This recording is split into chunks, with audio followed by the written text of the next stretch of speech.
So I took a trip to Pennsylvania, and it was one of the best things I've done this year. Driving from Florida to Pennsylvania was a journey on its own, and I enjoyed strolling through downtown Philly. But the two major highlights of the trip was going to Hershey Park and going to Dorney Park. Dorney Park is definitely what I would call a family park, and I actually go into further detail at the end of my Dorney Park video. I'll put that link somewhere on the screen.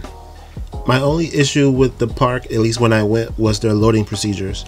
Besides that, I was very glad to come here and get new credits. This video will go over the rankings of the coasters I've ridden in Dorney Park.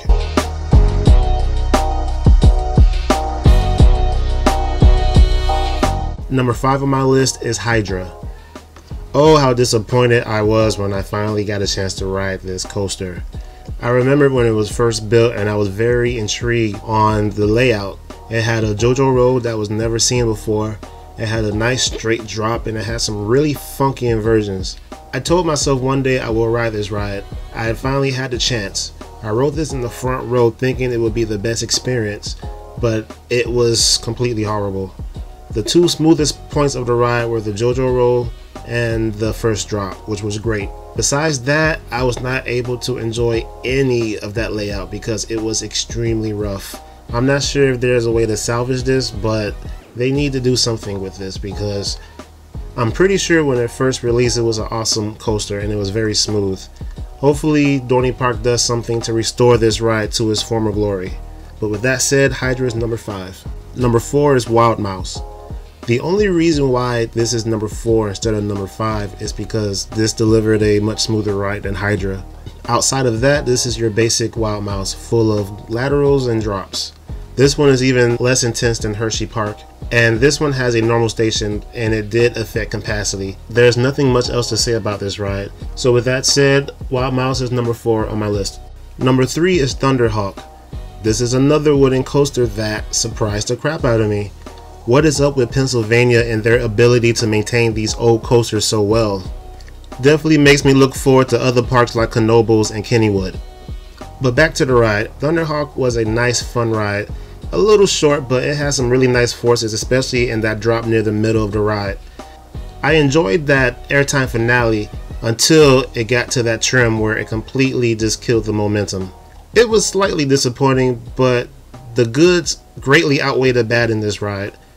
I don't know the next time I'll return to Dorney Park, but I was very glad and honored to ride such a classic coaster. Thunderhawk definitely earns his place as one of my top 3 coasters at Dorney Park. Number 2 is Steel Force. Now this was my most anticipated coaster at Dorney Park because until this point I have never ridden a Morgan hyper coaster. So I was excited when I finally got the chance to ride one. What do I think? I thought it was a cool ride. It had some nice forces at that helix and I did enjoy the finale. 2 minor things I did not enjoy. If you saw my Hershey Park coaster ranking video, then you would know that I have a fear of heights and Steel Force climbed so slow up that lift hill. I wasn't freaking out or anything, but I kept my eyes very forward. However, after we got to that drop, I was fine. The drop also wasn't as steep as I expected it to be. It felt a little shallow, honestly, compared to a B&M drop. But in its own right, Steel Force is an amazing coaster. It's a good fit for Dorney Park, and it's my number 2 on this list. Number 1 is Talon, the Grip of Fear. Of all the rides at Dorney Park, this one gave the best forces overall. All of the inversions were great, though that first loop had some surprisingly good forces. I would say Great Bear is slightly, and I mean only slightly, more intense than Talon, because Talon still has some good forces and it has a better layout. My 2 favorite elements outside of the inversions was this little hill. It actually provided a little bit of airtime, and that was a sensation I was not expecting. Never did I expect airtime on an inverted coaster, but it was a pleasant surprise. The other non-inverted element was that helix before the brake run. I remember enthusiasts talking about how intense that helix was and is one of the best parts of the ride. And yeah, I have to agree that it was fun. Probably not my favorite part, but it was up there. So with its great forces, amazing layout, and overall fun ride, Talon is my number 1 coaster at Dorney Park. Thank you for watching my video on the top coasters at Dorney Park. Please let me know what you think in the comments below. Be sure to like, share, and subscribe for more content. And with that, I'll see you later.